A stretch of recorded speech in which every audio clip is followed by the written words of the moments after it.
Marcela, ¿qué es lo que pasa en la Alianza Verde? Julio, hablemos de la reforma a la salud, de los votos que necesita el gobierno tras el fracaso de las conversaciones con la U, los liberales y los conservadores. Ahora es Alianza Verde quien arranca las discusiones internas para definir cómo van a votar este proyecto y pues hay voces de respaldo a esa propuesta de la ministra Carolina Corcho, pero también algunas preocupaciones. Vamos entonces a hablar con congresistas de ese partido. Nos acompaña el representante Duvalier Sánchez. Representante, buenos días, gracias por atendernos.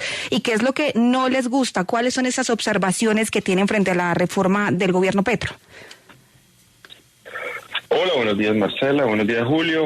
Bueno, digamos, lo primero es que se abrió una discusión a raíz pues de lo que ha pasado con el rechazo o el no apoyo de las bancadas de los partidos tradicionales a la reforma a la salud, después de que se venían trabajando directamente con el gobierno en escuchar los puntos de ellos, y nosotros digamos que hemos estado desde la bancada verde más la coalición Esperanza, que es una bancada ampliada donde está el nuevo liberalismo, donde está el doctor Humberto de la Calle, donde está gente en movimiento y bueno, varios partidos allí, pues consideramos que tenemos también mucho para aportar, que la vocería para poder mejorar la reforma a la salud no puede quedar solo en manos de los presidentes de los partidos liberal, de la U y conservador, incluso donde los mismos presidentes ni siquiera integran el Congreso de la República.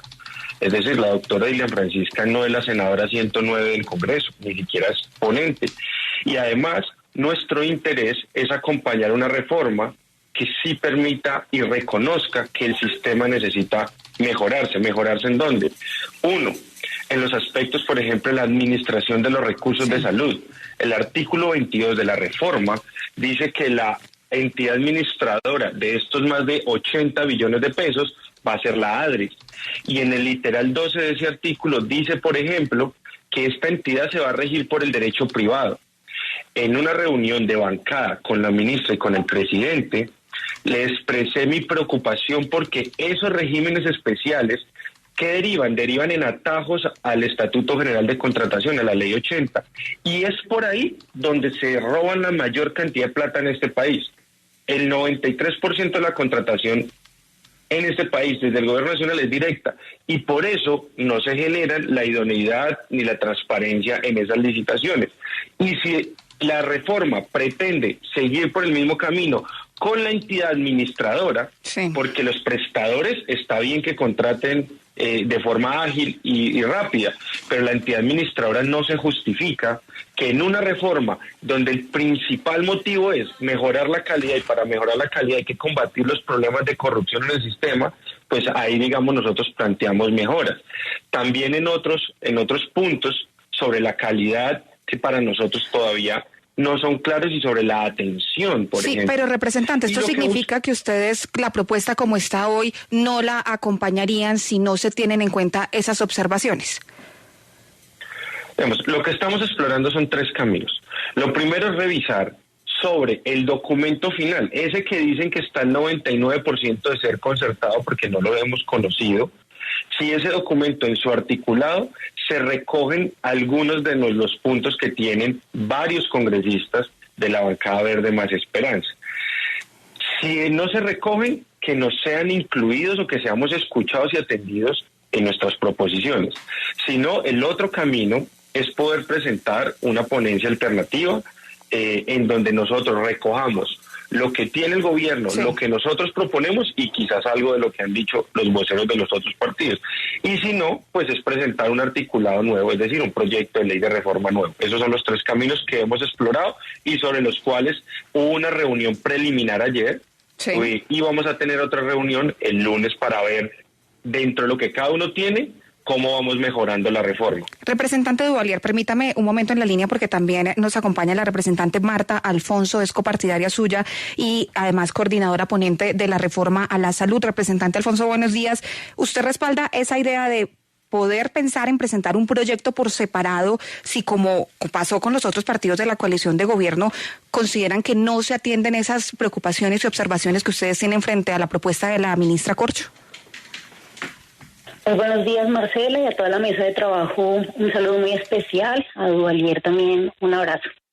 No, yo no respaldo esa propuesta porque creo que muchas de las observaciones que se tienen frente a la reforma también se hacen desde el desconocimiento y desde una crítica que ha sido fundada por una especie de contrarreforma comunicativa que ha generado mucho de lo que propone la reforma. Yo, por ejemplo, quisiera precisar frente al artículo 22, que ya no debe ser artículo 22, en el artículo 22 de la reforma inicialmente planteada, quiero precisar que ADRES no va a administrar.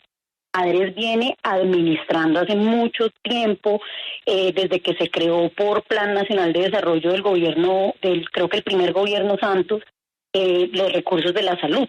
Es, digamos, la entidad administradora por naturaleza de todos los recursos del país. Eso no lo crea la reforma. Eso ya existe en el país. Lo que hace la reforma es formalizarlo en el marco de una ley de salud, porque hoy esa figura existe es por Plan Nacional, por una ley que aprobó un Plan Nacional de Desarrollo ya que de hecho ni siquiera está vigente.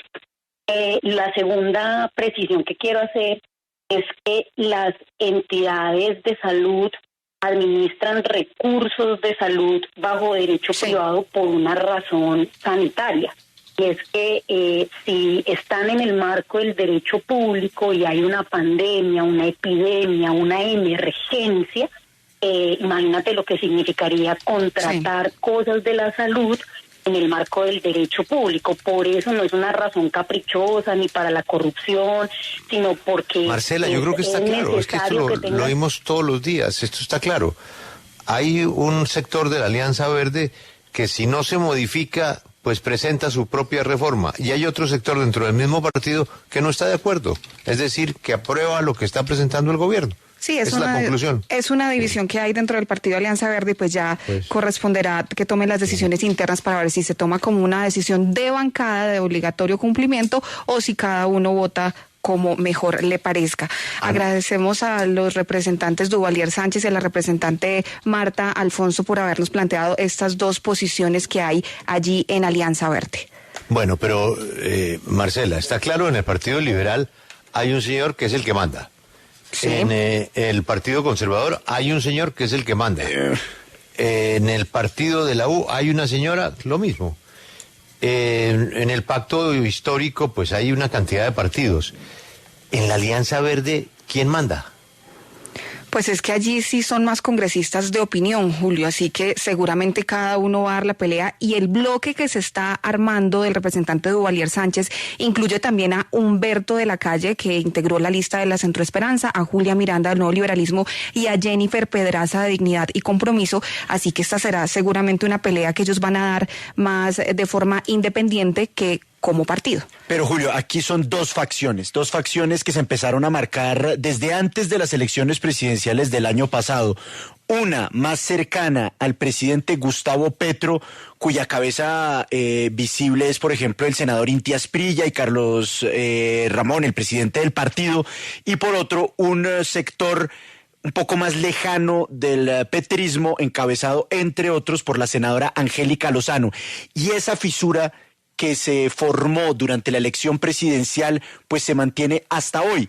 Y esa es, digamos, las dos principales facciones que se enfrentan hoy en el Partido Alianza Verde. Y espérese porque viene la pelea para elegir a quién va a ser el próximo presidente del Congreso y ahí la división también es muy interesante porque esas dos facciones que menciona Lucas pues se van a enfrentar y eso será decisivo para el gobierno y para el año que viene en materia legislativa.